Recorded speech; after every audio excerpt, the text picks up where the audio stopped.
Welcome back, everybody. We are back. Like the prodigal son, we have returned. Like Lazarus, we have risen. I'm sorry, I've been watching a lot of Righteous Gemstones. But anyway, we are finally back. It's been a few months, but we wanted to jump back on. There's a lot of stuff to talk about. We're going to get into Thunderbolts later on, Tales of the Underworld. But first, we got some movie, TV news, that sort of thing.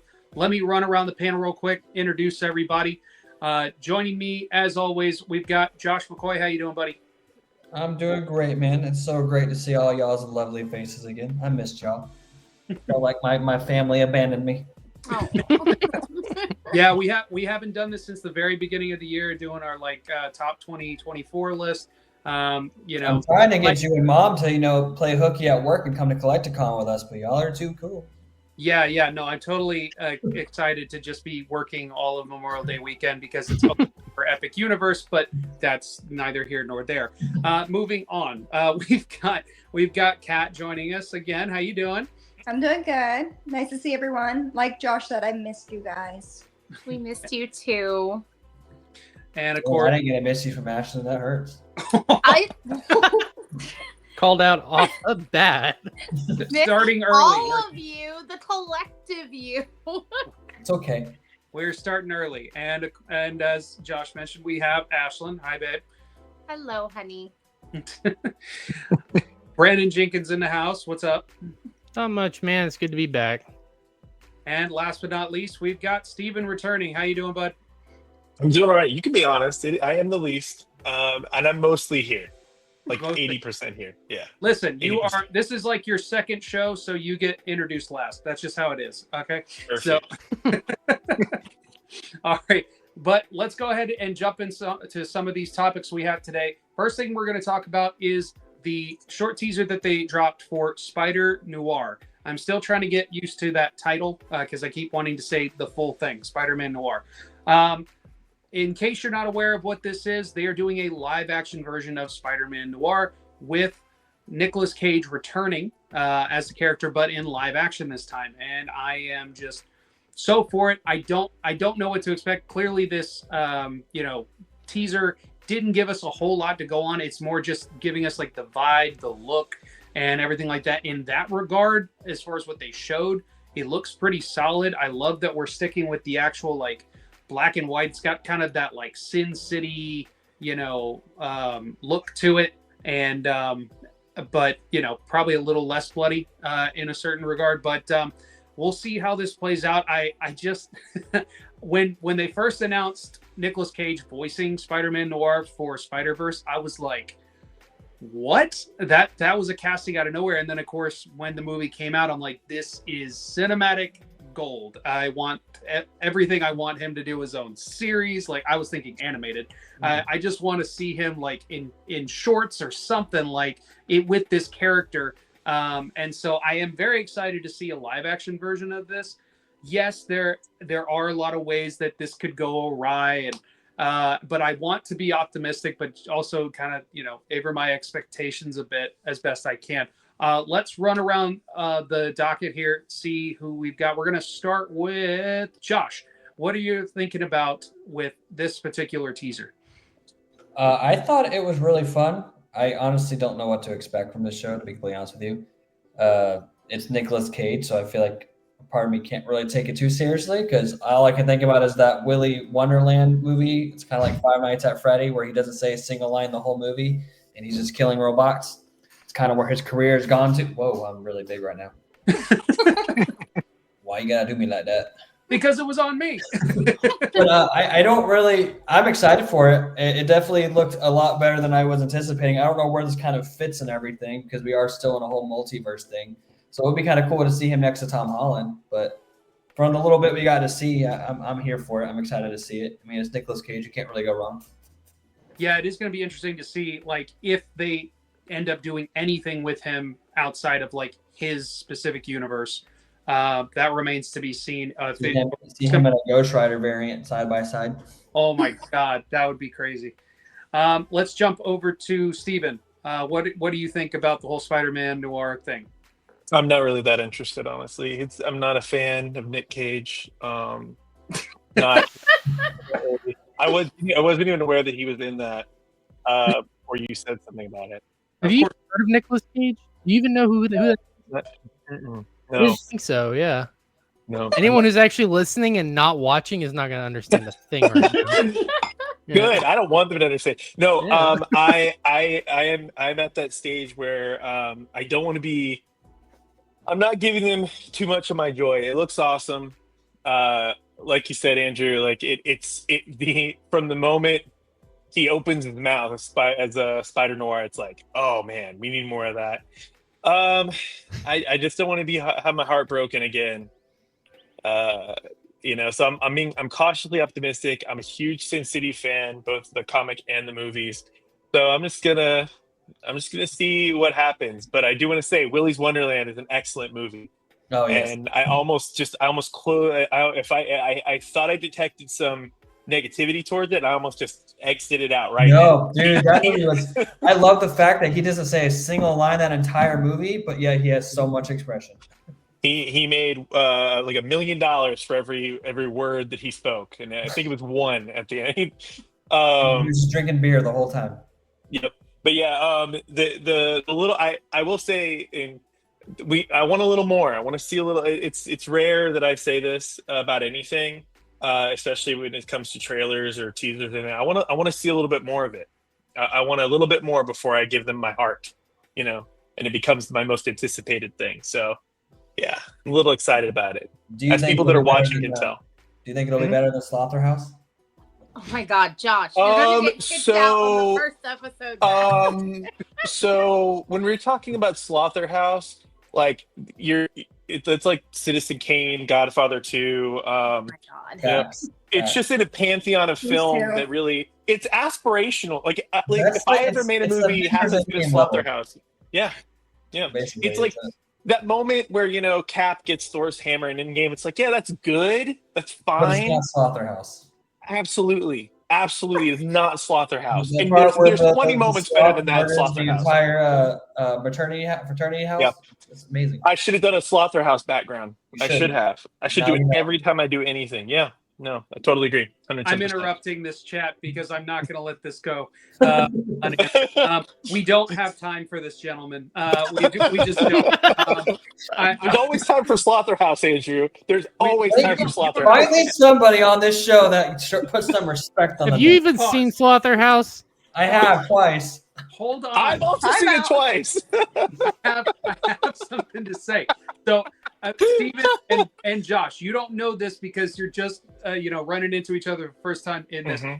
You two are on the same level of watching these ridiculous horror movies and stuff like that. So please do me a favor, save that for post-show chat. Okay? Ridiculous? What do you mean ridiculous? What? Ridiculous? Let's jump this over to I'm going to jump it over to Kat. What are you thinking as far as the teaser for Spider Noir? I agree. I feel like we need to see more of it before we get hyped. But it does look interesting. But the last thing I was excited with Nick Cage, long legs. I was very disappointed. Okay. All right. That's fair. Ashlyn, how about you? I'm really excited. Spider-Man Noir was one of my favorite characters from the Spider-Verse. So I'm excited to see it. Okay. I guess we're not jumping to Ashlyn. It's fine. Oh, shit. My bad. I was ordering my DoorDash. My bad. She's sitting there motioning like, come on. Go left. Kat's trying Continue, so mother. I'm sorry. It's okay. all good. It's all I was good. doing the best I could. That Andrew was so will just funny. cut it later. It's fine. That was so funny. Oh my god. She should have just been miming along or something like that. Oh my god, that would have been so funny. Okay. Anything else to say, Ashlyn? Or are you good? It's fine. I can just start over and No. cut it. It's fine. It's fine. I'm not going to edit this much. I'm just not. I'm edit Slaughterhouse out too. Yeah. I'm excited for it. I do want to see more of it, so I'm excited for more teasers. So hopefully we'll get another teaser trailer. But I'm kind of all in on this character. Obviously, the live action is a little bit, different, so we'll have to see how that works. But as far as for the character itself and kind of how they're staying true to the character that we got in the Spider-Verse, I think they're doing a great job that way. So I'm excited to see more of it. Very nice. And Brandon, last but not least, your thoughts. I kind of wish that they would have just stuck with the animation and just done this animated so that it flowed a little bit better with that universe that they built. Because it kind of, to me, it's like, okay, well, they put so much effort into the Spider-Verse universe as a whole and building those characters up to kind of stand on their own 2 feet, parallel, I guess, with the MCU and maybe some integration in the future, who knows? But then they kind of took me out of it by seeing first hearing that this was going to be live action. It kind of took me back, like, what are they doing? Why are they doing this? But as for the trailer itself, it's like you don't really have much to go off of. It's kind of exactly what I was expecting to see out of it. The black and white, which to me, you kind of have to. And then just Nicolas Cage being Nicolas Cage. I mean, I'm a Cage fan, but I don't. It could go either way. I just think that they've set this up to have a really good storyline and some brutal combat if they really want to go that direction. But it's going to come down to if they can actually execute it well and if Nick Cage can still Nick Cage. Side note, I think it would be just the most badass, stupid thing in the world for them to include Bullet with butterfly wings by Smashing Pumpkins, but have it subbed out to where it says, "Despite all my rage, I am still just Nicolas Cage," and just have that playing while he's like beating the shit out of people. I would lose my mind. That would be top tier. But yeah, that's my thoughts on the matter. That's fantastic. I don't think that can be topped. I'm with you on if they had just gone the animated route, I would have absolutely loved like a full on series. Yeah. With that, I'm totally with you on that one. But it takes 9 years to make a Spider-Verse movie between each installment. Yeah. So honestly, we might get that second one in this decade. So yeah. All right, let's move on to the next piece of Marvel news. We've got the return of Jessica Jones. Now, there's been rumors about a bunch of different people from the Marvel Netflix series coming back with the resurgence of Daredevil and everything else. There's been a lot of rumors. I can't remember if there were official casting announcements or anything like that outside of this one for like the Defenders group and things like that. I know there's been talk about Luke Cage. I think the one that's probably the most likely least likely of a return is possibly Iron Fist, just from a few different reasons, but I'm not going to get too much into that. We don't have to spend too much time on this one because it's not really a teaser or anything like that. I more wanted to get Josh's opinion on this because he's our resident Marvel expert. I will just say real quick, I finally watched, I'm slowly working my way through the Marvel Netflix series because I needed to play complete catch up in order to eventually get to the new season of Daredevil. I've got a ways to go. I'm doing it in like chronological order. So I've only seen the first season of Jessica Jones. I was pleasantly surprised by it. It's not so much about her that I love so much. It's just the way that they told the story. The Kilgrave character I thought was really interesting. I always loved David Tennant in pretty much anything. So it was cool seeing him playing like a bad guy and such, and also such a different type of bad guy. So it's cool to see her coming back. I'm all for them, reintegrating some of these characters and some of these stories that they've done in the past to make them like MCU, 616 continuity or whatever you want to call it. But let's jump over, like I said, to Josh. What are your thoughts on the return of Jessica Jones? I got a hot take. Okay. I don't really care for Jessica Jones. That's not a hot take, buddy. That's not. When it came to the Netflix series, out of all the Defenders, the only shows I cared about was Daredevil and Punisher. Like all the other Netflix stuff was kind of mid to me. I didn't care for the Cage. There were some now promising that's moments. the hot take right there. There were some promising moments for it, and I think out of he was a lot more interesting than Iron Fist and a lot more interesting than Jessica Jones. But just as a whole, I wasn't too crazy about it. It's nice that they're bringing her back because she is a fan favorite. A lot of people love her, and I'm excited to maybe the MCU will make me like her more. We'll see, but maybe we'll see. You just see that, like, I haven't seen, obviously, I think it's only 2 seasons, so I haven't seen the second season of her. I don't know if it's 3 or whatever, but let's just, for argument's sake, say it's 2. I have a hard time with, like, self-destructive people. Like, everyone has tendencies, right? But, like, the person, like, goes out of their way to, like, really screw their shit up. Like, I got enough problems in my own life. I can only handle so much drama when I'm watching stuff that I'm trying to, like, escape from. So characters like that for me are always really hard to connect too much with. And she was, especially in season 1, very much that character. And I understand to a certain degree with the story that they're telling why she is the way she is, but she's also a really hard character to like. Like that's just her personality.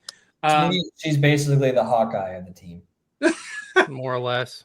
I mean, but she's got super strength, so she's got one up on Hawkeye on that one. Hey, let's not hate on Hawkeye. He was a very good character. Yeah, and they just insulted that man by offering half of his. I was going to say, according to Marvel, he's half of the Hawkeye he used to be. So no, I heard they did that on purpose because they want him to turn down the show because they don't want to do it. Yeah, well, that and I'm sure that there's Steve and I talked about this the other day that. There's also, like, how much of the show was he going to be in? What size role was he going to have? That's the kind of thing that people need to consider as well with this whole conversation is if he's getting paid half, what was it that he's doing with the show? He was doing double the work. So like if you're doing double the work, or if you're doing the same amount that you did in the previous season, that's another story. But if you're doing less, no, you're not going to get paid more, like, in my opinion. Anybody else want to touch on the whole Jessica Jones thing? It's crazy to say that Disney wouldn't want to do Hawkeye season 2, as underrated as it is, as entertaining. Like, it's like it's no secret that I've fallen out of love with Marvel, and the fact that they're like, oh, we're gonna do like a show that very few people from the community are claiming for, and then we're gonna totally alienate Renner into not doing something because they don't want to pay Haley Steinfeld whatever she's asking. So it's just, I believe Disney would do that for sure, but it makes no sense. I every time I see something they do, I'm like, okay, even if it's good or bad, I'm like, what was the logic? Why take the risk? And I'd love for them to get out of just making things for the sake of making them. I'd love for them to get out of that pattern. Facts. I haven't lost my love for them, but I agree with you. All right, let's move on to the next topic here. There was a sort of teaser, sort of like fun, clips, you'd say, that were dropped announcing the next season of Fallout coming out now in December. I also heard reports that they've officially greenlit season 3 as well, which is great. Clearly they're setting up, I mean, we already knew this from the end of season 1, but clearly they're setting up the whole New Vegas thing. This time we're going to jump over to one of the Fallout experts. Apparently we might have 2 on the panel, I'm not sure, but we're going to move over to the one I know about specifically, which is Brandon.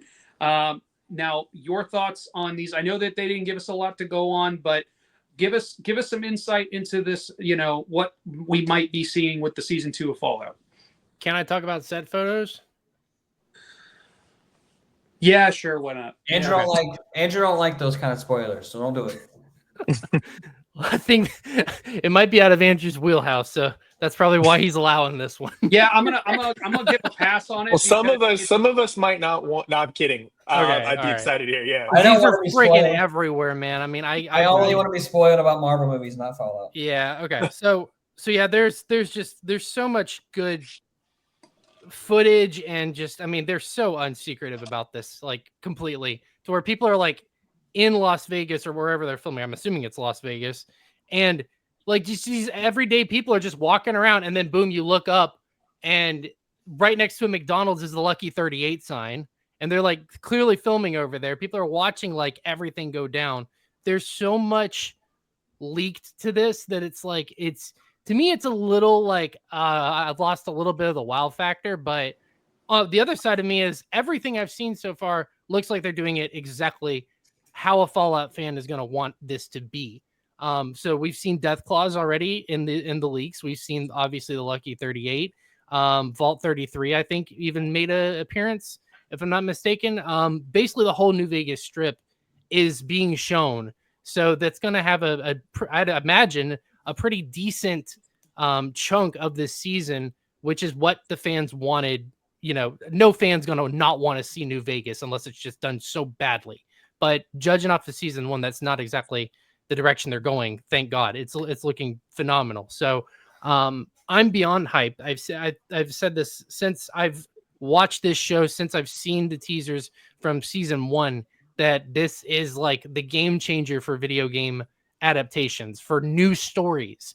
I want to throw The Last of Us in there to kind of compare, but I can't, because they're following almost exactly the way that the games are going and the whole storyline for the games. This is a new adaptation set in the same world, set in the same, historical timeline of this world. And they're just doing it so right. Brand new storyline, fresh in the landscape of this universe. And it's got me all sorts of hype. I'm just beyond excited to see what comes next. Because they put out 2 teasers. And as Andrew said, there's a video where they're spliced together.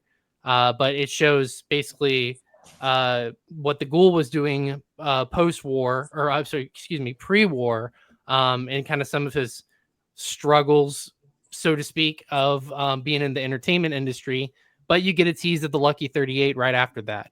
And then the second teaser was just basically what we saw at the very final scene or 2 of season 1, where it's Lucy and the Ghoul staring at New Vegas, and it shows a better view of the Lucky 38 in the distance, and the New Vegas Strip as itself. So I'm excited.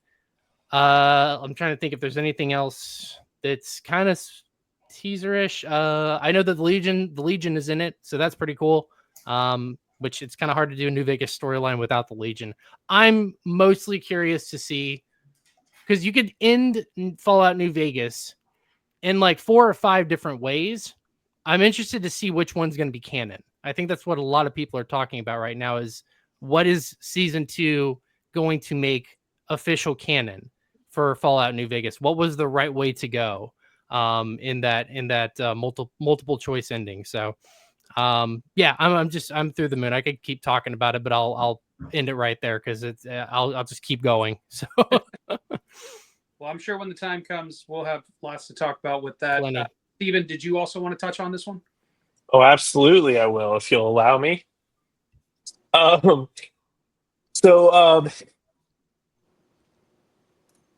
It's weird for me to say this, and especially considering how celebrated the show is. I think the Fallout TV show might be underrated. Like, for as much as all the fans loved it and the critics loved it, and it has all these moments, it's strip away the video game. I'm a big fan of the game. Strip away everything, all of the branding, because what Fallout the game does so well is it does its world building really, really well, and to the point where Fallout the games, it's just about the world building, which may fit the narrative. You could plug any narrative into the aesthetic, into the factions, into the history of the world. You just plug anything into it.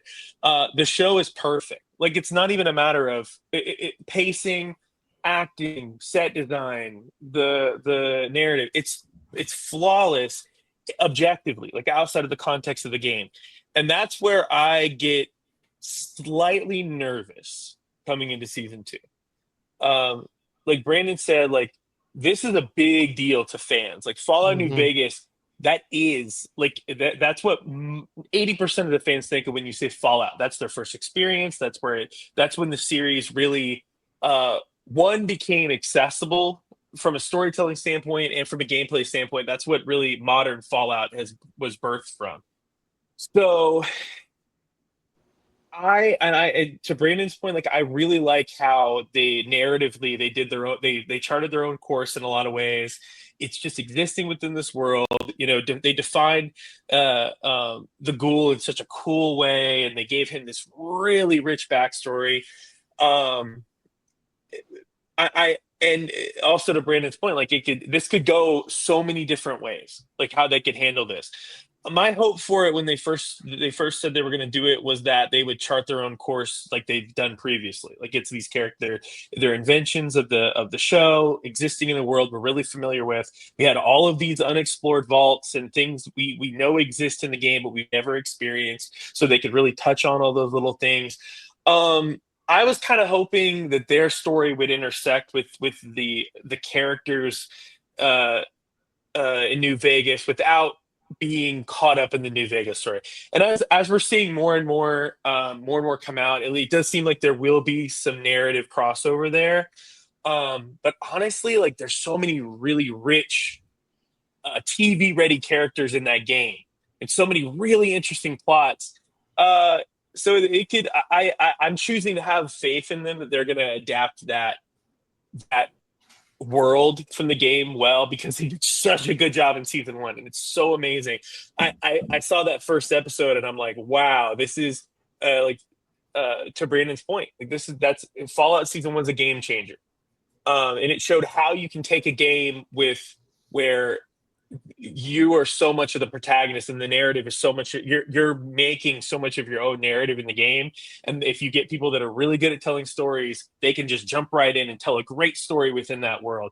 And it's how basically it's how they should approach every video game that's like Fallout if they're adapting it. Say it's it again. Should I say the whole thing again? That last 10 minutes I took up over time? No, I'll do it. No, just that last fucking sentence, dude. They all need to hear it. This is how adaptation in general is done right. Yes. It's perfect. Absolutely. Flawless. Top to bottom. You're muted, Andrew. Borderlands. Yeah. Oh, don't say that. Oh, no. Don't say that. I was just about to say, this ain't got shit on Borderlands. No, Josh, we were so close to being best friends, Josh. You like Slaughterhouse, we were so close. And then you see like Borderlands. Yeah, I didn't realize I was. I'm gonna be honest with you, I have yet to even watch that movie. I've heard nothing but horrible things, so I've yet to watch it. Vomitous. It's terrible. Pretty much, I watched Slaughterhouse over that, if that says anything.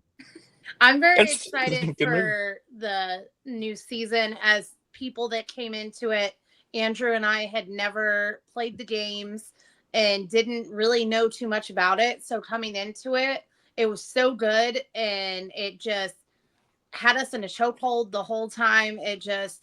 We were just binge watching it when we could, and it was just amazing. My personal thing is I am fingers crossed that we do not see Walter Coggins be full frontal in this show, because there was enough of that. Disagree. That was the highlight of the show. So funny story. Water skiing. He actually, that wasn't his. He said he had a dick double. Oh my God.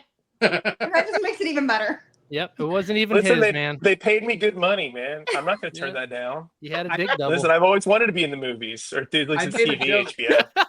I made a joke yesterday because we were watching Righteous Gemstones with the new season, and that so part good. happens, and I'm thinking back to the signing that you guys had with him at Spookala, and I was joking with Ashlyn because the photo, you guys always take a photo with the talent when you can, and he's got his arms around you, and of course it's you and Kat, and I'm like, where's his other hand? Yeah, I know.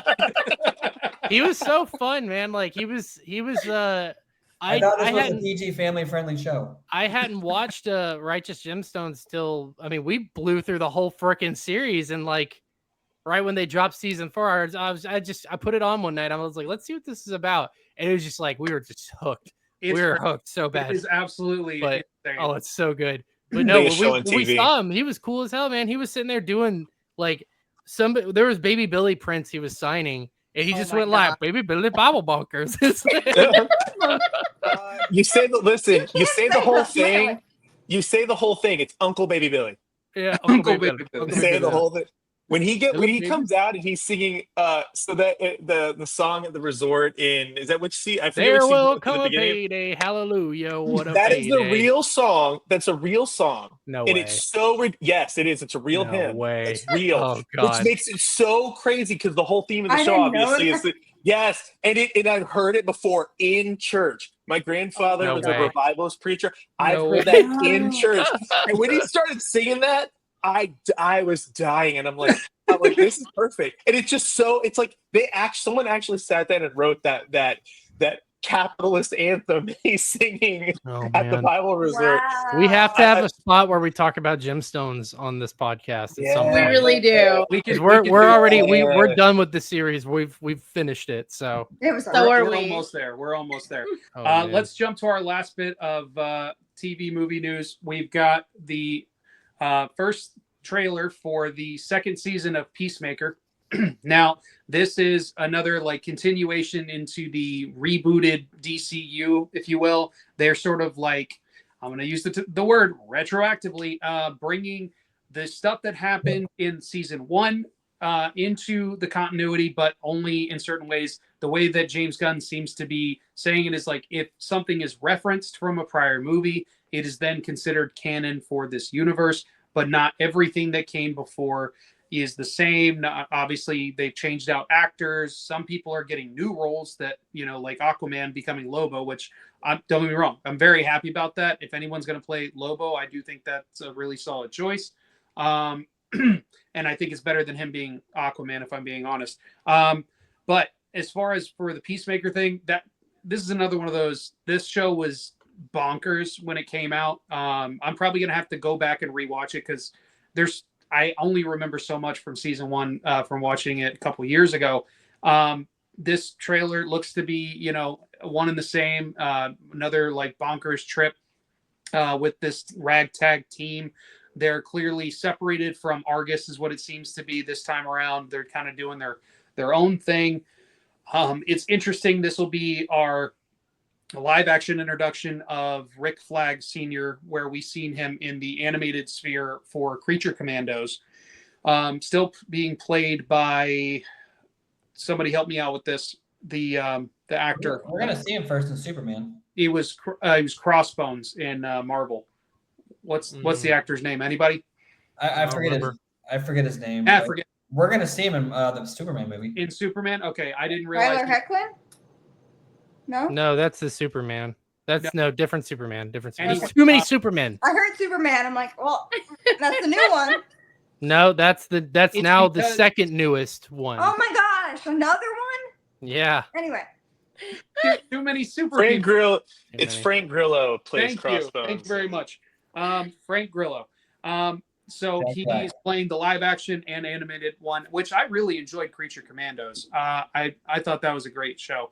I don't understand why they have him with like dark hair. That's I think what threw me off when So- it's supposed to be Rick Flag's father, and in the series he had gray hair, so I was expecting like an older looking gentleman, so I was like thrown off. So the whole apparently time. they were going to do that, but because of some sort of scheduling conflicts type of thing with something else he was doing, they couldn't dye his hair. And apparently I don't know why they didn't just put a wig on him. Maybe it looked bad. I don't know. Listen, they got temporary spray that lasts for a day. He could have washed that shit out and done like a salt and pepper thing. Like, I don't know. That just seems lazy to me. I do that every morning to I hide don't my make the gray hair. decision. But anyway, so this seems interesting. I like how they kind of touch on the whole like this version of the Justice League, which is kind of basically like Justice League International. It's run like corporate wise. And this is stuff we're going to get little bits of here and there, like with the Superman movie and things like that. I can't get over Nathan Fillion's hair as Guy Gardner. Can't get Just over can't. I cannot deal. I'm so happy to have him in something that's going to be like a bigger role in these movies, as opposed to just popping up here and there as random characters with James Gunn films and things like that. But I'm like, why Guy Gardner? I want to enjoy his character. I don't want to hate his character because I love Nathan Fillion. Let me jump it over to Ashlyn. You haven't spoken too much in a while. What did you think of the Peacemaker season 2 trailer? Obviously, Peacemaker is not my favorite character by any means. Like, as far as my investment in the show, it's pretty much my two favorite characters are going to be Amanda Waller's daughter and her storyline with like her girlfriend and things like that. And then like Eagly. Like, other than that, I am not invested in Peacemaker and his story or whatever, but it's fine. Like, I think the guy who played his father did a really good job as far as playing an evil person. Playing an very evil person, but adding authenticity to Peacemaker's character and making you understand why he is the way he is. So, like, I think for that, it did a really great job with developing that storyline and everything. But as far as, to your point, I'm very distraught over Guy Gardner's look and the fact that Nathan Fillion is playing him, and that's the Green Lantern they went with. I'm very disappointed in that regard because I, again, like you said, I want to enjoy Nathan Fillion's character and not have another unlikable character. And then that, you know, I understand comic book accuracy, but like at the same time, did it really have to be that accurate? That haircut is just the most distracting thing when you're looking at him. It's terrible. Kat, what are your thoughts on this? I haven't watched it. Okay, fair enough. I haven't watched season 1 either. Oh wow, that's a hot. But then you're not Is the it person worth to it? talk- Like, is it worth watching? Oh hell yeah. Yeah, honestly, I'd say Because I was kind of thrown by John Cena. it's not gonna lie. only, I think it's what, like 8 episodes or something like that. It's nothing crazy. Does Be anybody prepared to see John Cena and Tiny Whitey like every episode. Oh my god! Yeah, that's the part that's uncomfortable, Kat. Talk- Is the just like John Cena and Tidy Whitey. Is if Yeah. you move past that, like, Talk about a third hand. oh my god. Jesus. It's worth it for the dance intro. Oh, by itself. It's worth that is watching. pretty, Yeah. that's pretty solid. Dancing. Anyone else want to touch on the Peacemaker stuff? The retroactive logo is blocking my face, but you can't see me shaking my head over and over again. It's like I went through Peacemaker. I couldn't tell you a freaking thing that stood out to me about it. It was very mid. There was nothing at all that just kind of stood out and grabbed me. Really, it was just. You mean you didn't like him yelling at the old man saying "fuck Batman"? Okay, that was funny, but it was just like that sort of thing. It can't prop up a show like that to me, just like over and over and over again. And that was really that. You're right. That was memorable. I do remember that part, but that it was few and far between. I mean, that I'm not really excited for this. It's just not really my cup of tea. I don't know many people that are excited about this.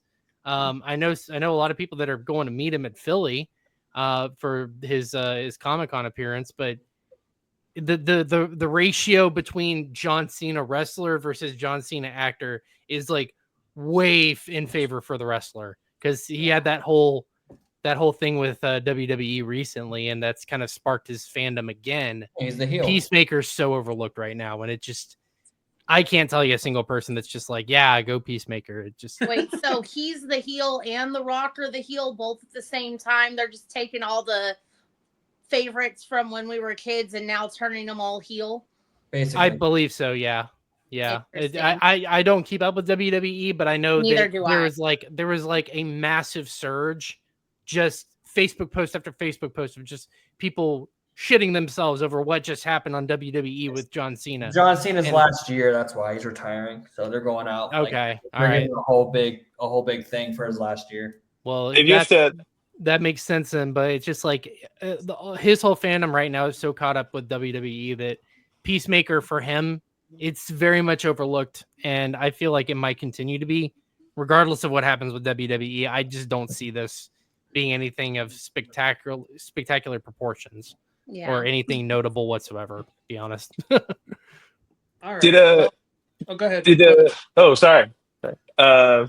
Did anyone see the movie Ricky Stenicki? I think that's what the title was. Yeah. Yes. Yeah. So I will say if for those that haven't seen it, it's Cena plays he's pretending to be these guys' friend. This is Cliff Notes. Pretending to be these guys like lifelong friend because they've been lying about having this friend. They like basically blame all their problems on, and then they suddenly need to produce him for like an event. And Cena's funny.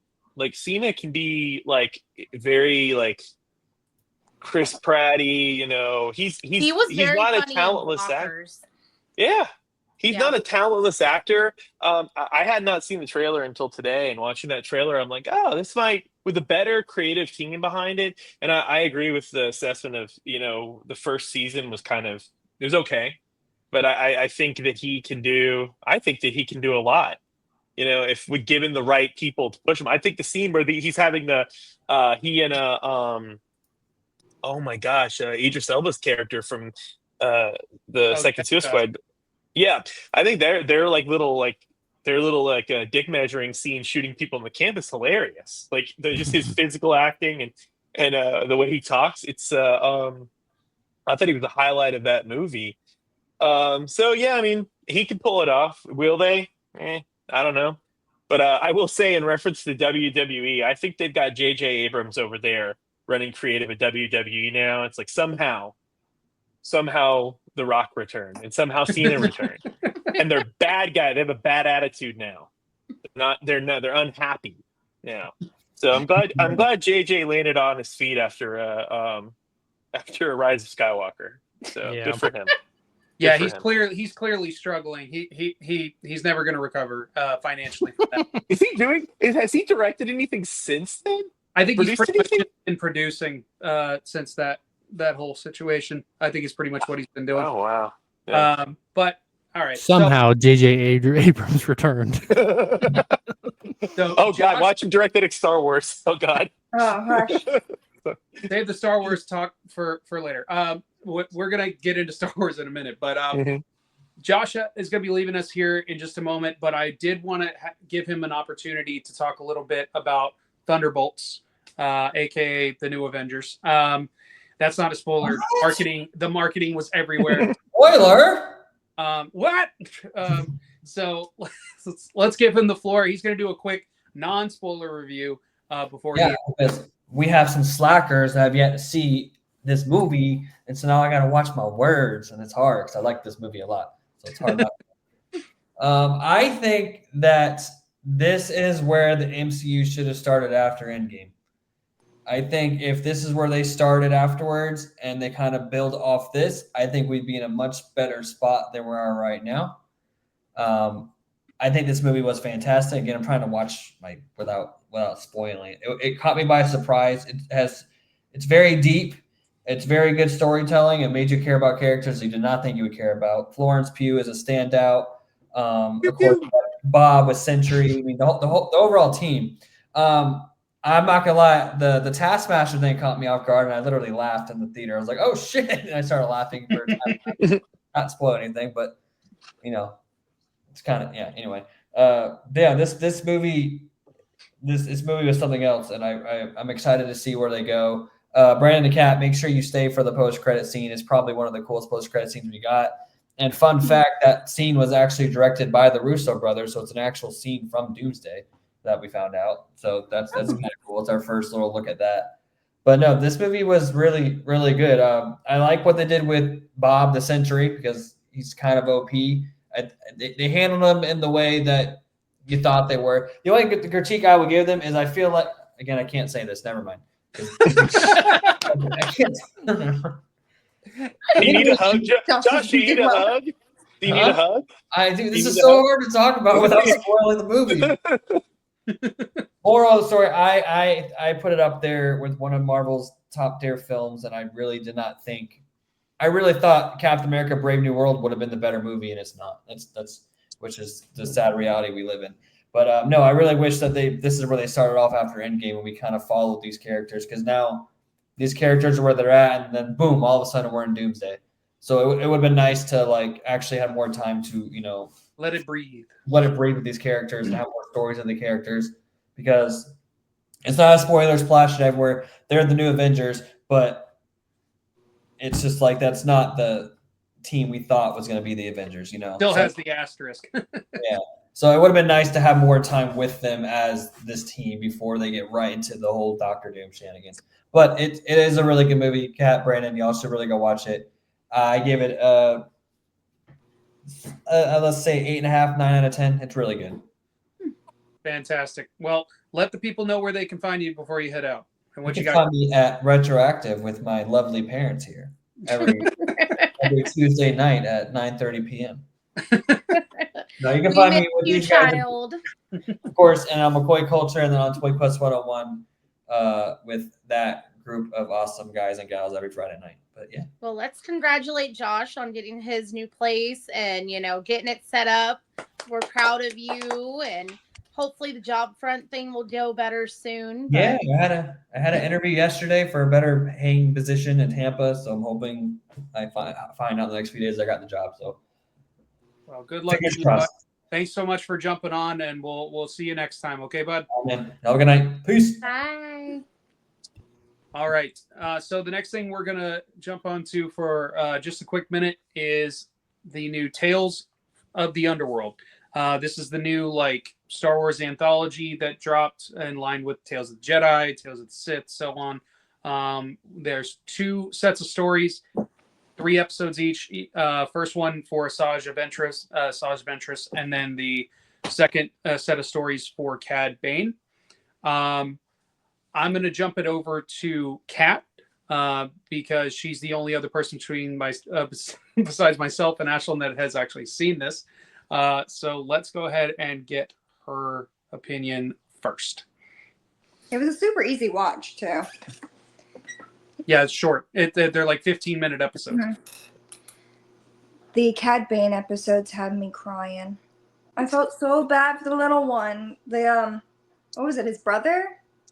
So it was I think it was basically his best friend. I don't think they were actually. Yeah, it was his best friend. Yeah, and how they separated and telling his story. I don't know. I loved both stories, but I think the Cad Bane episodes were a little more. What's the word? Dramatic. Yeah, dramatic.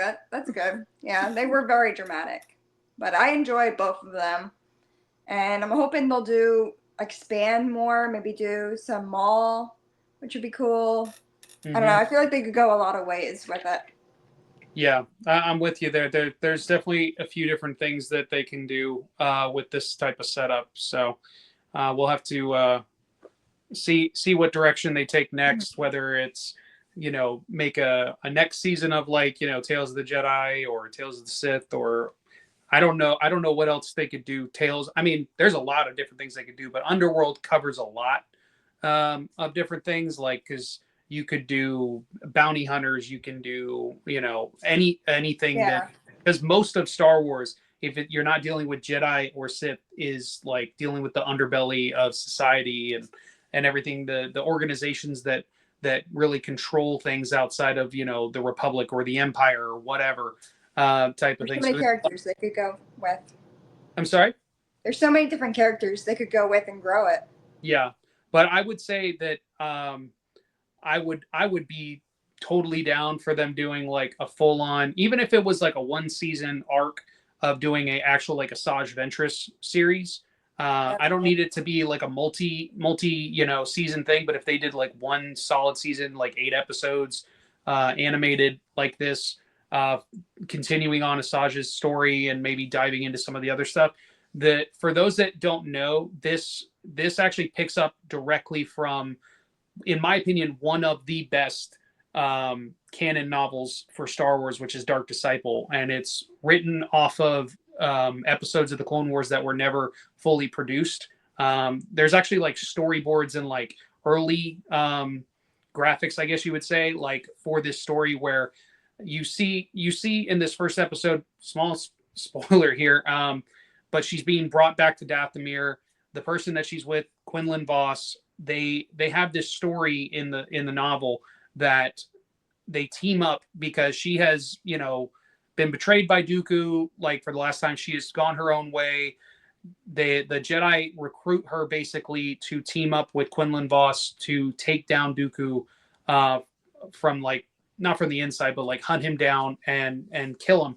And throughout that process, they actually fall in love. Quinlan struggles with the dark side, and then she ultimately dies, but she's then resurrected we didn't know exactly how we knew Dathomir was a factor, but it had never, even in the book, was not fully addressed. It was like hinted at, and then she popped back up in like the what is it? Bad Batch. Thank you, Bad Batch. And I'm like, oh my god, so they actually did it.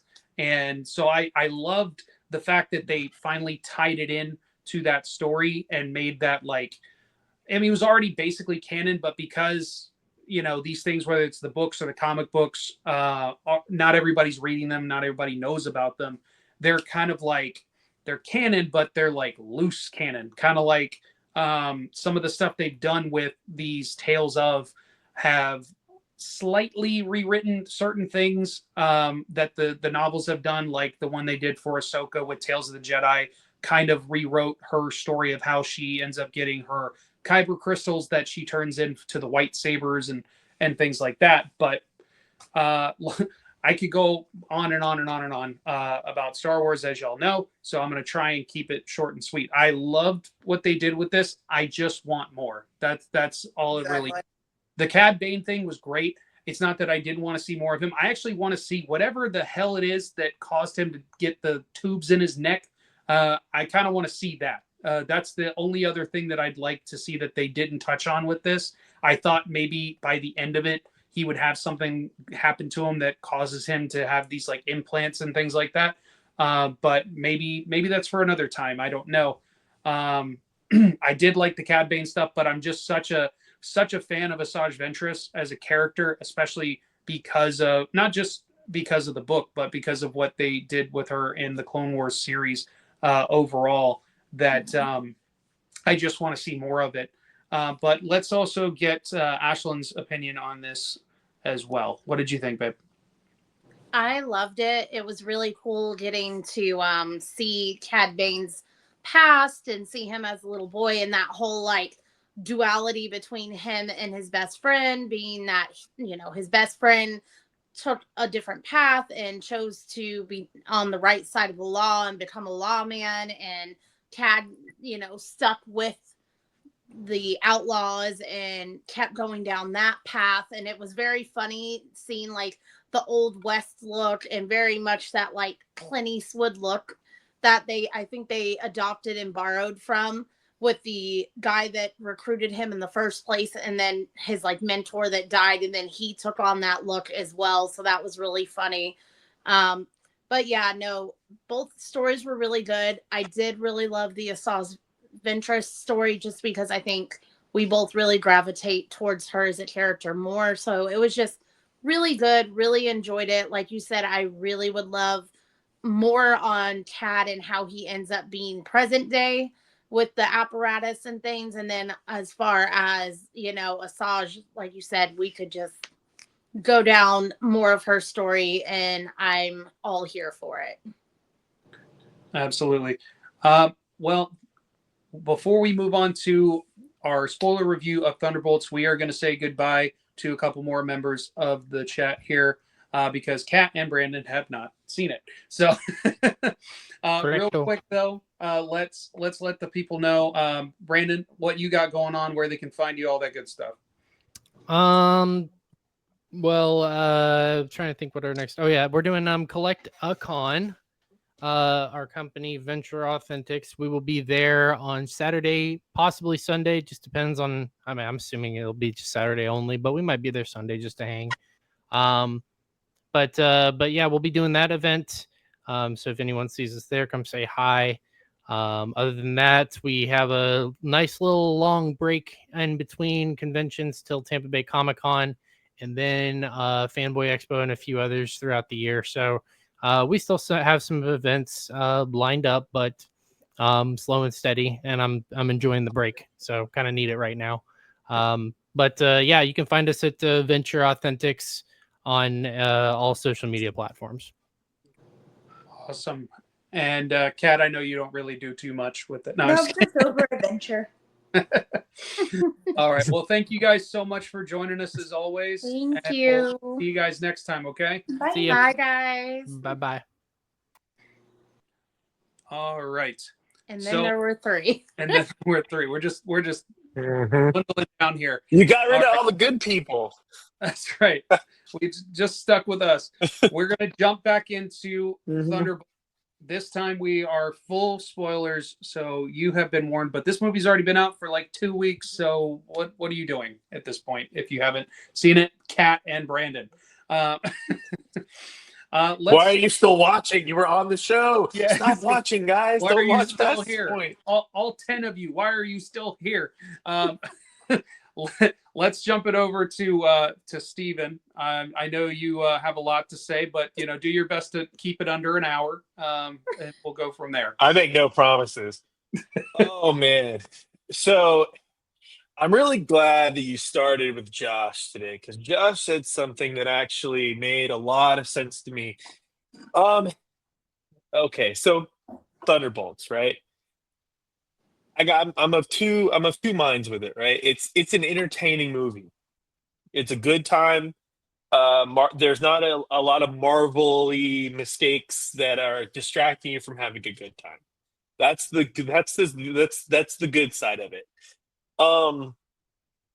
I have a very complicated relationship with this kind of storytelling, and what Josh said about this would have made perfect sense after Endgame. I think that was brilliant. Like that actually, it's funny because Marvel owes him, because he made me like that movie 20% more just by saying that. Because it's one of my big complaints is that we have been in this era of our heroes in Marvel being deeply depressed, movie after movie after movie after movie since Endgame. And we had obviously we had the first Marvel movie that really tackled any kind of mental illness would have been Iron Man 3 with Tony's PTSD, and but I feel like since Endgame, everyone's just been so sad, and every movie's been pretty sad. Even Guardians 3 was just, I mean, as fun as that movie can be, like Quill is depressed about Gamora, and he can't be with the woman he loves. Does the woman he loves even exist anymore because Gamora is a different person? And Thunderbolts is like the ultimate culmination. You put together characters that in a world that you could have really had fun with the I've heard some people say with the Marvel's, with Marvel's Suicide Squad, like a true, anti-hero team kind of thing. And I've heard a few people say that, but it's really like the culmination of like how depressed and sad all the heroes are. And I'm not making comments about, how they portrayed the depression and the themes of the movie. I'm not saying they did a bad job. I'm saying that I'm kind of ready. There's enough sadness in the real world. I'm kind of ready for us to get back to optimism, and that was the big problem I had with the movie. And then when Josh said, "Well, this would have made a perfect post Endgame movie," I'm like, "Well, yeah." I mean, considering what happened and what the universe went through with Endgame, I would expect people to have a hard time finding their place in the world. And especially like after, people been looked back, and people moved on with their lives. Like people lived years, and their family, loved ones, or maybe their romantic partners, they kept going. They might have found somebody else. It's like this really conflicting time, and I think we waited too long for specifically oh my gosh, Yelena's character. I think we waited too long to show her dealing with these things. It's just I've gone back a little bit. I haven't watched the movies, but I've gone back a little bit and kind of like, let me connect the dots because maybe I'm just not getting something with Thunderbolts, and maybe maybe I'm just like I'm being too hard on the movie or whatever, overthinking a Marvel or a superhero movie in general. But I'm like, well, that actually would have made this whole movie and the way she's feeling and displaced and rudderless, and actually, which is funny, I think the emotional state of these characters are a spoiler and that's a spoiler for this movie. That's how important the to the film their mental state is. So, but it just talk about the damn movie. What was that? I said that's why Josh couldn't talk about the damn movie at all. Right, because it's like you're kind of like taken aback by where some of these characters are, So saying that and saying, well, this would have made perfect sense right after Endgame. Yeah, it would have. The Avengers are in shambles. Like everyone's kind of to the wind after Endgame. The very idea of the Avengers is challenged. Like now that we're in a post, Tony world, a post Cap world, like what does that mean? So they're answering a question that we asked right after that movie. What is the world now for us? They're finally getting around to answering that after they've told all these like small, like compartmentalized stories, So I think having had some time to sit with it, and from a strictly narrative standpoint, um, yeah, the movie was just the movie's just it came out too late and at the wrong time for me to make sense with the narrative. I thought Black Widow was a better movie, it's a more fun movie. I felt like we resolved a lot of Yelena's problems in one in Black Widow. Then obviously she gets blipped and brought back, but then I think Hawkeye did a pretty good job, setting her up for what I thought was obviously going to be Young Avengers, with Haley Steinfeld's character. So I was like, oh, that's perfect. Those two teamed up, that'll be great. And she seemed very like after she resolved things with Clint, she seemed like she was ascending, and the whole scene oh my gosh, what's Julie Louis-Dreyfus character? Oh my gosh, her name's escaping me. But yeah, I know Valentina at the end of Black Widow. It's kind of like DeFontaine. You say the whole thing. You say the whole thing.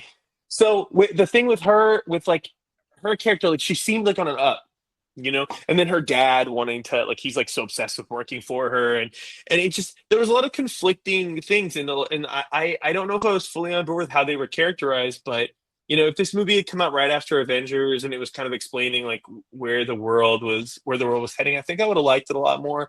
I think the elephant in the room for me is that we have solved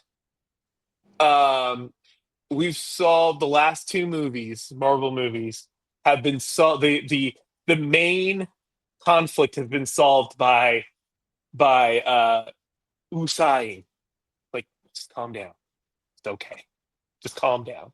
And honestly, to be fair, I think that I do think that I could benefit from that sometimes. Just calming down. Call me old fashioned. I just like to see people fight in a Marvel movie. Like, let's fight some people. Let's punch. Let's kick.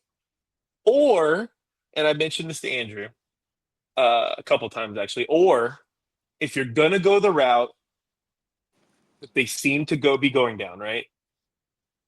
Let it be Yelena.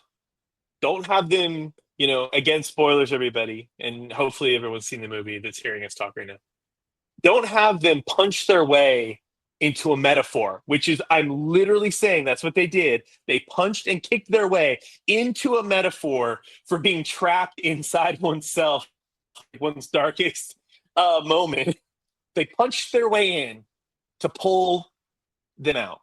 I'm like, if you're gonna, you can't have it both ways. You can't solve it with fists. If you wanna have a moment where a character, where like Yelena, because we're building her up, she's dealing with her own stuff. If you want to turn her into a healer, and that super brave thing that she does of walking into the void, if you want to honor that, I say go for it. Have her break down. Have her have that connection with, and a lot of people are probably going to would complain about that, as I'm complaining about how they handled it. But stay true to the mission.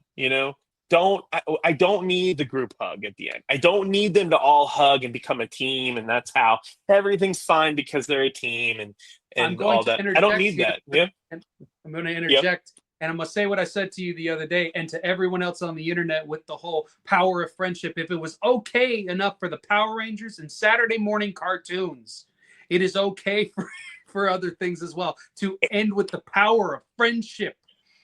Okay. And I'm going to say exactly what I said to you, Andrew, the other night, and that is not how the Power Rangers solve their problems. The Power Rangers solve their problem with karate That was My Little Pony that solved things with friendship. That you are not remembering the Power Rangers. The Power Rangers solved things with really shitty Santa Monica karate studio karate. They picked a hot person off the street, and like, we're gonna put you in the suit and teach you karate. And that's all, and they rudimentary karate. That and anything that can turn into a gun, apparently. Oh my gosh, yeah. So to summarize, I think that Disney, and I say Disney, not even Marvel, I say Disney. I think if you're gonna be brave and you're gonna have a character say that they were addicted to meth in a movie, go all the way. Go all the way with it. Don't show them doing meth in a non-R-rated movie. But yeah, save that for the Polk County thing, you know. Andrew's gonna get us canceled by a very particular group of people that we still have to see sometimes. No, I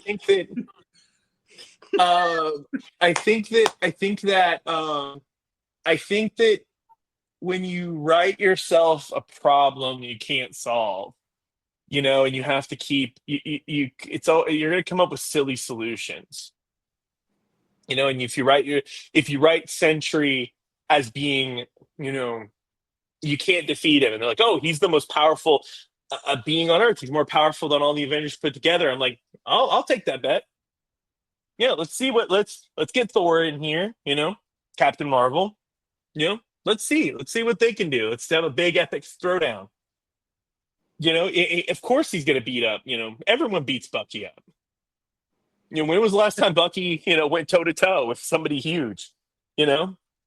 So I'm like, I really love the character design of the Void. I thought that was genuinely frightening, and to defeat him to have his dialogue be so cliche at the end, and just it really was the end. Like, it really was the end. It kind of, and I can tell you where it started, when they all got their little hero moment, you know, and they all saved somebody, and then I was like, at that point, I will say this right now. I mean, I'm going to pin the movie 2 huge compliments before I pass the floor over to Andrew and Ashlyn. I have genuinely only 3 or 4 times, because I'm pretty desensitized, I was shocked when the little girl disappeared. I gasped. Andrew was a few people down for me, but he might have heard me out. I literally sucked the oxygen. We have a friend of ours, Peter. He went you with and us everybody the else in the theater. Yeah. Everybody. Yeah. We have a friend of ours, Peter. He went to the movie with us. And I gasped, and he turned to me and he goes, "Really? Like, are you serious?" And I'm like, "That was insane! Like, she's gone." You know. So that was shocking. And then the true ending of the movie, when they're about to deliver justice to Valentina De Fontaine. What's the last name?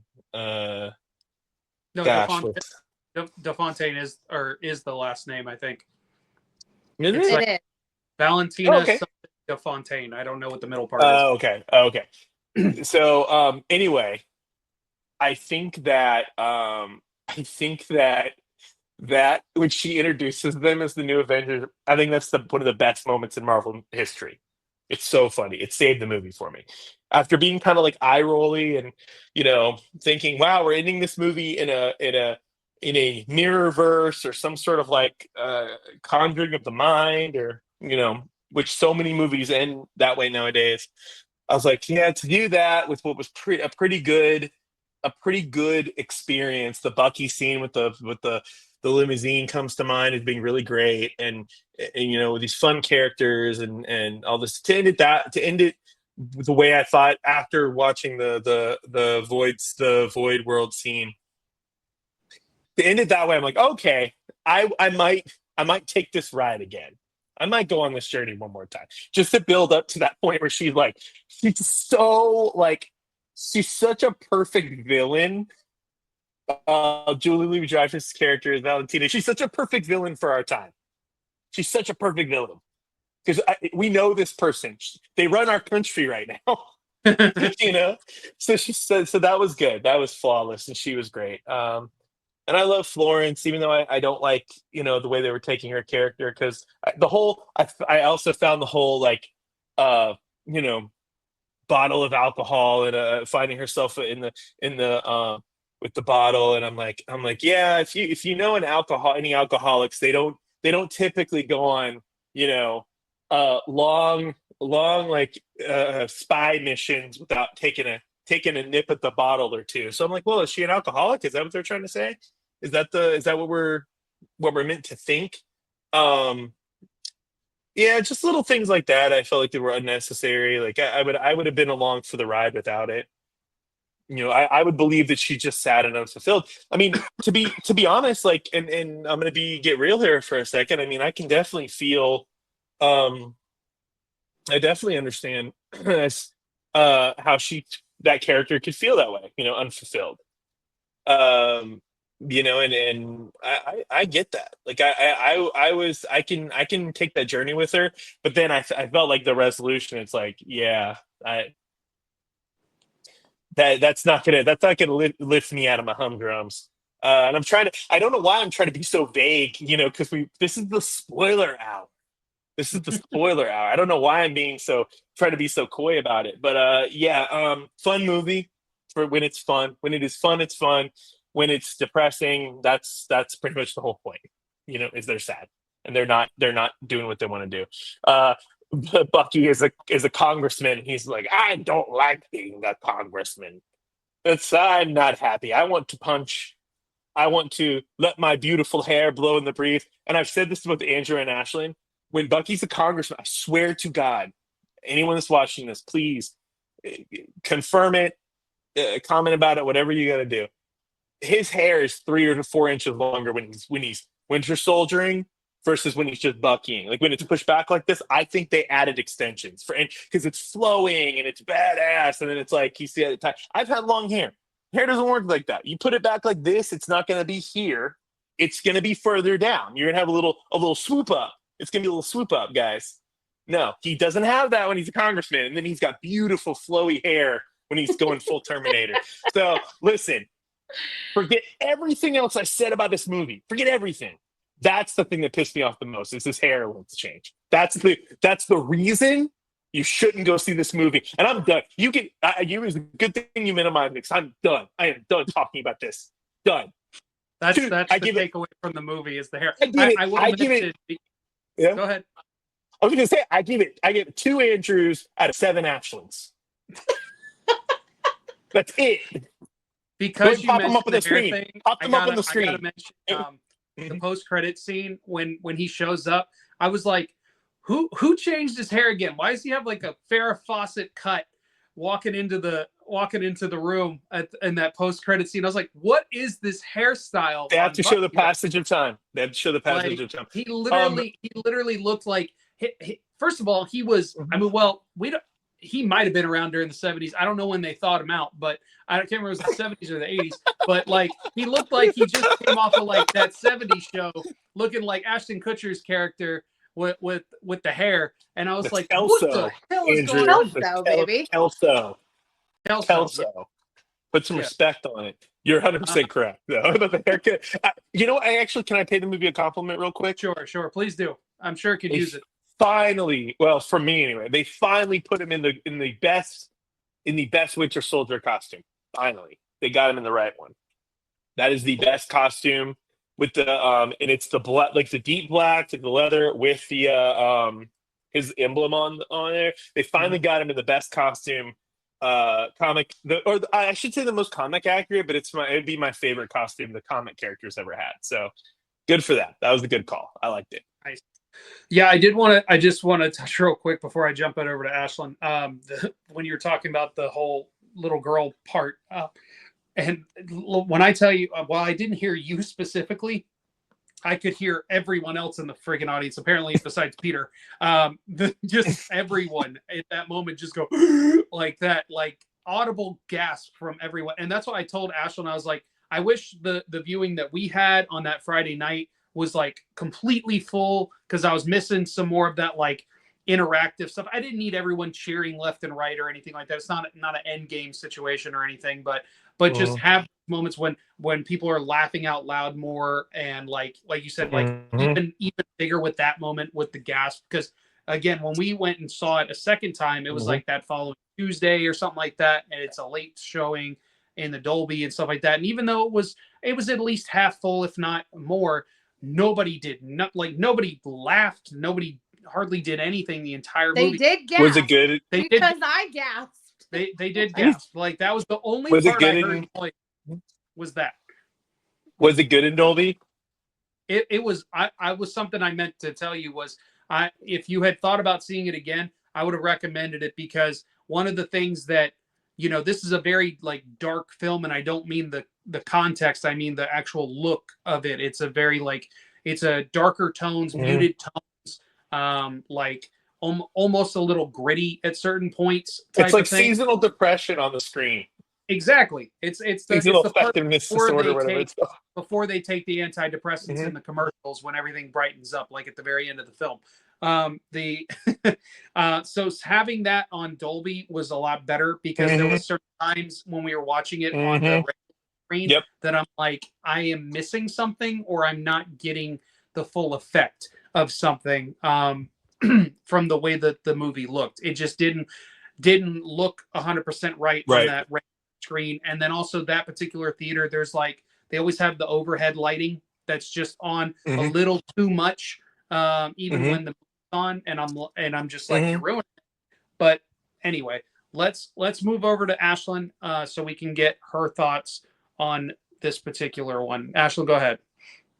I don't even know if there's anything left to say. Steven took a nice little 20-minute tirade there. So Sorry. I don't know Sorry. what's It's not left the to say at listen. this point. It's not the first time I've ruined an evening for the three of us with the tirade, I'm and it won't be the just last. teasing. No, I Mhm. really like Steven brings up very valid points. And I always like getting Steven's opinion because, he is the more like realist, going to have a little bit more negative things to say, but there's always some like a You reason can say behind I'm it. not fun, Ashley. It's fine. You can say I'm not fun. No, you are great. And I appreciate your opinion. So, as far as for I'm a my opinions buzzkill. on the I get it. I own it. as far as my thoughts on the movie, I Sorry. really I'll shut did up. enjoy a lot of the film. Obviously, it's not a perfect film. It's not going to be everyone's cup of tea, but I thought there was some really good parts of the movie, and I liked the team up and some of the character development that we got. I really liked Yelena's story and really liked seeing her interactions with David Harbour's character and getting some of those like father-daughter moments back with them. I really liked when she's trying to tell him that she's not okay when they're on the street and she calls him daddy. Ugh, my heart broke just a little bit, like, because she's like reverting back to like her childhood self. And so she's being very vulnerable with him.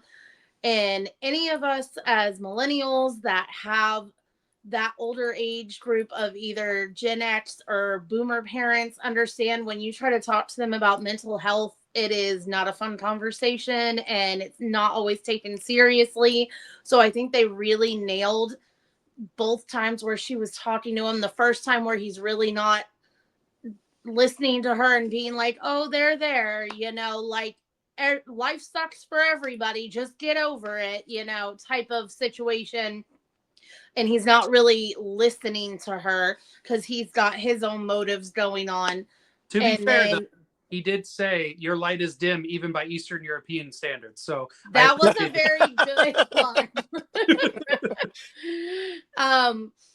But yeah, but that second time around where he's actually hearing her and seeing her and her pain and everything, I thought David Harbour to me is a very underrated actor still, even with the things that he's done. And I just genuinely think that his performance in it was just so good. And I really enjoyed it and his interaction. And this, as Steven has said to us before when we talked about the movie, this is Yelena's story and kind of her movie. Had I wished it had been a little more focused and a little more clear cut on certain things for her story, yeah. Like, I enjoyed having the extra elements I liked Ghost's character. There were some times where I felt like she was a little underutilized. I felt like we were very much more focusing on Dime Store Captain America. I can't think of his name right now. John Walker. John Walker. You know, and what he was going through, but at the same time, they never. I mean, I guess they keep true to the fact that he's an asshole. You're not meant to like him. Like, you can feel bad for him, but you're at the end of the day, you're kind of just like, oh yeah, your wife left you. Yeah, that's sad, but that tracks. You're kind of a piece of shit. Like, oh yeah, her line to him was perfect. Where she's just like, you're shit and your family knows it. Like, that was so great. Like excellent. So yeah, so like I feel like we could have honestly had less focus on Walker and kind of would have enjoyed a little bit more of a team up with the girls, because I feel like they were at times having Ghost be there to like support her and like back her up, but we never really dealt with too much stuff with Ghost. So like maybe, I don't know, they felt like Barely she anything, had enough right? focus. What, Steven? Oh, I'm sorry. I didn't even. I just say I was agreeing with you. I just said barely anything with Ghost, right? Yeah. Like, I don't even remember if she got a feature moment to like She in did. terms of You like the never saw talking like about her healing. feature. Yeah, the like thing where they're going through the different rooms and the different like purgatory trauma room thing. You don't get her room. It's literally just Walker and Yelena.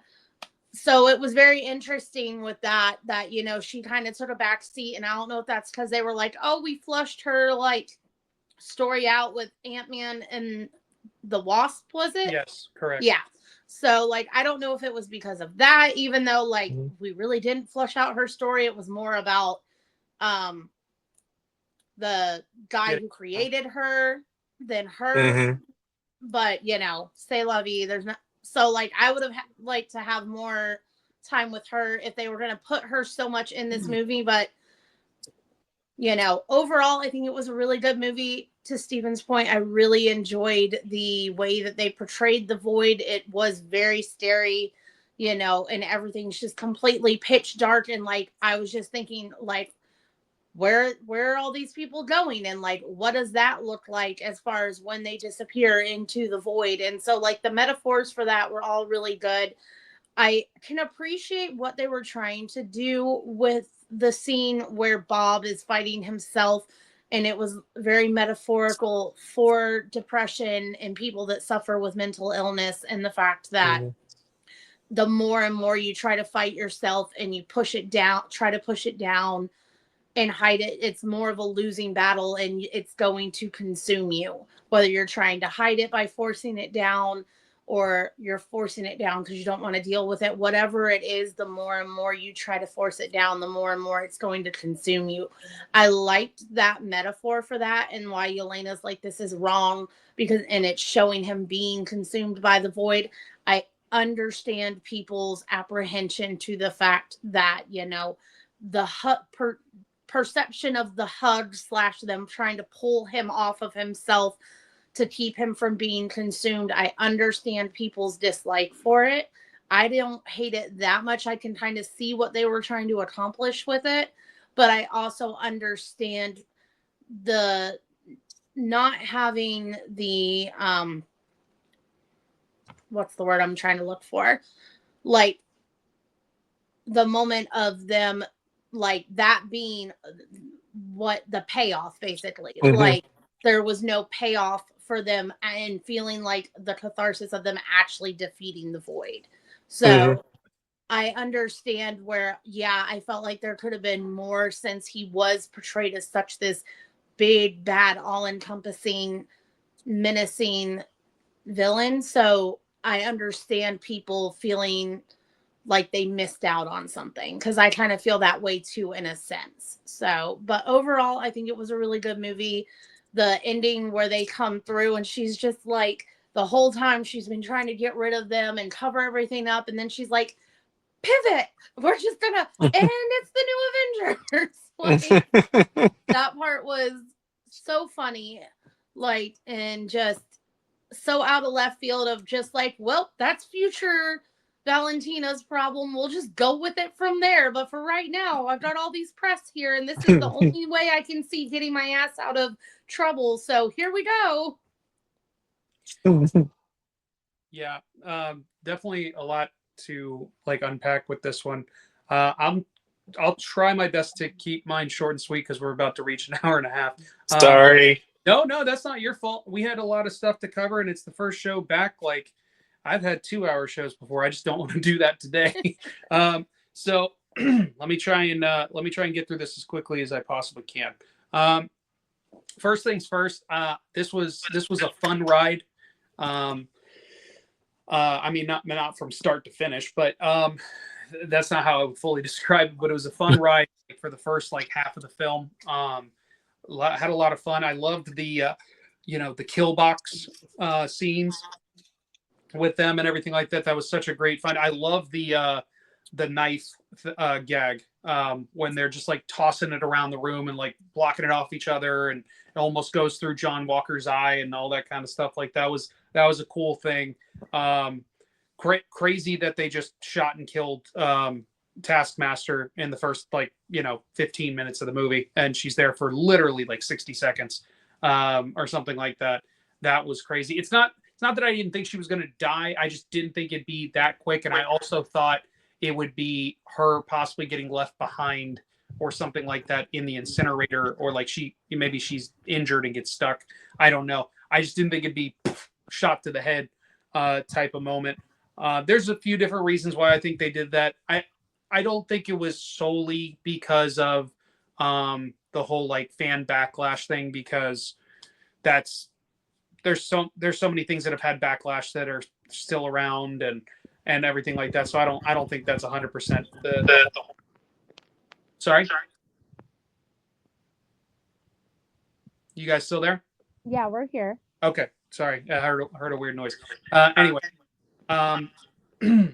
So but like I said, I loved that whole thing. The them finding Bob, that was fun. And sorry, I'm getting like reverb on my side. I think that's what's throwing me off. And but moving forward, I love the scene with Bucky, chasing them down in the limo. It's such a fun like scene, and of course he kind of like turns it on him, and it goes full Winter Soldier. That is, even though it was in the trailer, it's still probably one of my favorite scenes in the whole movie, where he hits him with the little like bomb things attaches to the back. John Walker's all like, "Yeah, go Bucky," and he goes, "Oh shit," and just like blows him into the sky. That's just such a funny gag to me. I love the team dynamic that they built with this. Yes, there's things that they could have touched on. There was clearly a lot of stuff that they either cut out or did rewrites and cut stuff out on.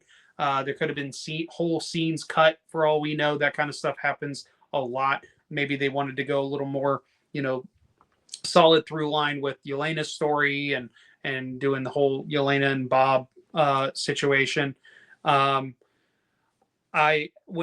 we get to the end, it can get a little heavy, a little dark, a little, for some people a bit much in certain regards. And this is nothing to Steven's point or anything, all very valid comments and opinions on the way that things were approached or done. And like you said, Josh's statement is 100% accurate. This would have been a perfect, whatever that was, phase 4 or whatever, or beginning of phase 5 type film, like post Endgame.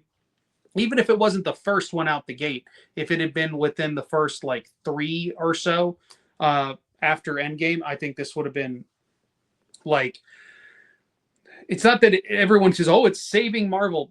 Marvel, first of all, that's a big thing to put on any film, let alone like one like this. But it's not that it's saving Marvel. Like, yes, things have been on a bit of a decline, but people were saying that the Deadpool Wolverine saved Marvel and all this kind of stuff. And the next one, like if Fantastic Four is a box office smash and everyone loves it, type of thing, they'll say that, if anything is ever received positively, whether it's for Marvel, Star Wars, or whatever, they're like, it's saving it.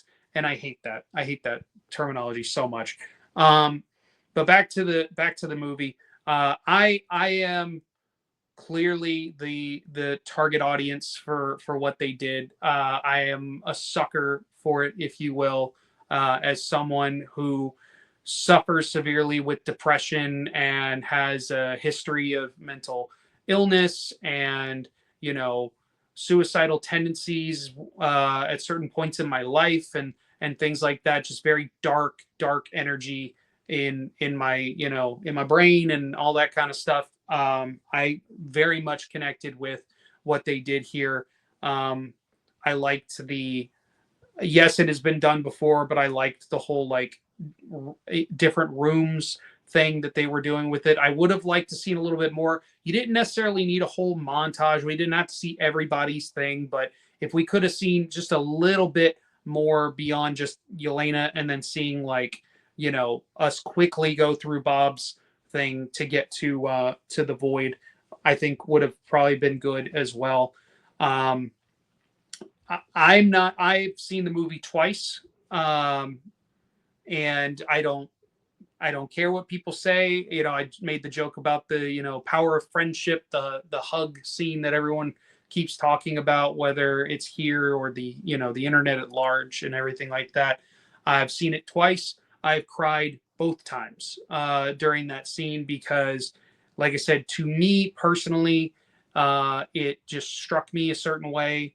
It was very symbolic with him being engulfed in the darkness and he thinks that the solution is to beat it out of him, to he's going to kill this side of himself in a sense, and they pull him out, and that's the thing. That's one of the things that I do want to mention to not to my panelists here, but to the internet, is that I don't see it as them as a group hug. I see it as that it's strictly as them trying to pull him off of him, out of himself, in a sense. Like it's not just Yelena's is more of, it starts as more of a hug. Like she's trying to do it, but she knows she can't hold him back. It's when everybody else joins in that they're trying to pull him out of that dark space and everything like that. It's not just we're gonna hug it out, bud, and everything's gonna be just fine. And at least that's the way I see it. And that really got me. And I don't think it will ever not, in a certain sense. I don't know that I'm gonna openly weep, but I was not the only one crying in that theater, especially when I saw it the second time. Like Ashlyn can attest to this. We could hear so many sniffles throughout that theater. On that second screening in particular, there was a lot of like wet eyes in the theater that night. So it's such a interesting combination of feelings and scenarios for this film, that it has such fun and like levity to it, and then it has very serious sorry, hiccup, very serious moments towards the end. So I can understand where some people may be coming at it as a bit, mixed up, maybe a bit like, trying to think of the word here, but like that it maybe loses its footing in certain ways, or that it doesn't know exactly what story it's wanting to tell. But that's neither here nor there for me. For me, it's probably the most fun and the most enjoyable Marvel film I've seen in recent memory. It's not that I hated Captain America, or that everything that's come out post Endgame for me has been garbage or anything like that. Not even close. Like, has there been misses? Absolutely, there's been misses. Here and there type of thing. But there's also been good mixed in and out.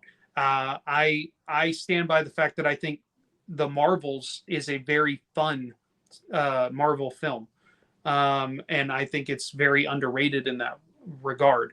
That's just one example. And of course, Deadpool Wolverine, that it's meant to be a fun film. That's like a fan service, the movie type of thing. So you can't say that everything that Marvel is doing is garbage. That's just, first of all, that's very basic. If you want to complain about something, at least give it substance. And that, to like what Ashlyn was saying, that's one of the things that I appreciate about with like Steven's points and things like that, is he gives substance to his opinions, whether it's about Marvel, Star Wars, or any of the big properties, and even things that aren't big properties. Like if he and Brandon does the same thing. If they dislike something, they give a reason to it, and it's not the schlop that you hear constantly either posted about or videos about that people do and stuff like that, for to get a rise out of people, or for clout, or to follow what's popular and think what's going to get them views. But before I go off on too much of a rant, I'm going to stop myself there. So let's go ahead and try and wrap this thing up. I want to thank everybody for joining us here. I want to thank my panelists for coming on, those that were here earlier and those that are still here. Let me go around one more time and give everybody a chance to tell people what they're working on. Ashlyn, tell the people where they can find you and what you got going on. So working on some new stuff, gonna be, now that we have a life again, Andrew. Well, actually, all three of us have all gone through major job changes. Still going. Yeah, for sure. The spring equinox was crazy for all of us. We all definitely did some spring renewal and major life changes, major job changes. So this is the reason why we haven't done this in almost, I think, 3 months now, easily, pre-MegaCon. So life has been a little crazy, and we're just now getting back to it. I have lots of backlogged content, just haven't had time to go through and edit it, and did some major house projects and things, as I always do, driving Andrew crazy, but but it's coming along. So I'll be sharing all of that soon. Looking to do a little bit of refresh, revamp, rebrand on my channels. So as of right now, you can still find me at BookBrat90 on all of my socials, but that might be changing soon. Just going to be working on some things, trying to be more active on my socials, because it has been a while. Life's been lifing. So, but stay tuned for that, and hopefully we'll have that up and off the ground soon, and maybe you'll be seeing some name changes coming with that. All right, sounds good. Steven, anything you want to plug or anything like that? Well, I can't wait for the launch of Cashlin. That's my vote, Cashlin. That's a great listen. That's free. You can have that one for free. Oh man. Well, right now I'm working on my friend's last nerves. Doing an excellent job of it. No, just not. That's the problem. I'm not working on anything right now. No writing, no music, no nothing. I need to get back on it. I do want to thank you, Andrew. That's for saying that I complain with style. I appreciate that. Substance. Yeah. Oh man. Yeah. But I just I'll use my sign off plug time to just agree with you on a lot of your points, and you as well, Ashel, on the movie. It's really I don't know if I'd say it's important in the sense of like, the grand scheme of everything we have going on our world, but I think there's a lot of value in a discussion, just to talk about anything, discussion and talk, and you can learn a lot just talking about a movie with each other, a lot of where people are coming from, and I'll give that movie this. It really did open up the discussion. So yeah, thank you so much for having me on again. This is my 3-month anniversary from my first episode. And you've done one whole episode. I ended this show. I don't know why you'd have me back on. You only did 1 or 2 episodes after I did my first appearance. I crashed it. I cratered it. I'm the what's that character that was on Happy Days that ruined the show after the Fonz left? I don't even remember who it. Well, no, the Fonz stuck around for a while. It was someone else left. But anyway, long story short, I have an Instagram. It's the handle's right there. I don't do many interesting things on it nowadays. I used to, but not so much nowadays. These two are way more interesting and doing way more exciting things with their life than I am. And I will use this time to say I'm very excited to see what they do next. What these two do next. Well, I'm a fan. Let me All ask right. y'all real quick because I forgot to preface this. Mhm.